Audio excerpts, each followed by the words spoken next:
Recentemente, professor reitor do Centro Universitário de Maringá, o Cesumar, o professor Wilson Matos, fez afirmações relativas à independência do Brasil. Ele foi muito infeliz e eu não consegui me conter. Eu tenho criticado a fala dele, por quê? Porque ele falou sobre os processos de independência do Brasil. Ele disse que a independência do Brasil agora não é apenas 1822, mas citou 31 de março de 1964 como a segunda independência desse país. Isso é inadmissível. Por quê?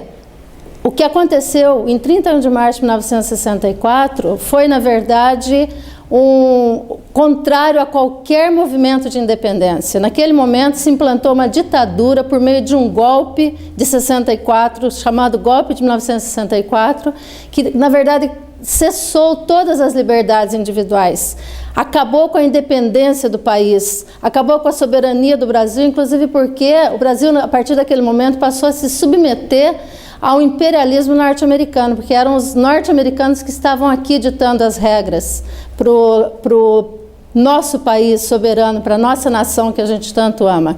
Então é inadmissível que um professor venha a público, inclusive ser aplaudido pelo governador do estado, o senhor Beto Richa, dizendo que 64 significa algum processo de independência. Então, de fato, foi uma grande sandice que o professor Wilson Matos falou na sexta-feira passada, lá no Cesumar, quando se lançava um programa de financiamento para a região, e nós não podemos nos calar diante disso, inclusive como professora que eu sou, como professora de sociologia que vem ensinando aos alunos, desde sempre, que 1964 significa uma coisa que o Brasil não quer nunca mais.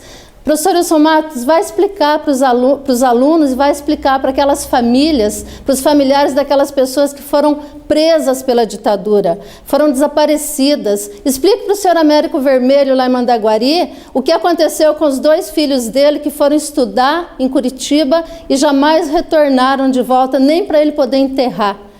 Então, eu acho de uma infelicidade imensa ele ter dito isso, assim como também diz que a terceira independência do Brasil aconteceu agora em 12 de maio de 2016, com um novo golpe que se perpetra nesse país.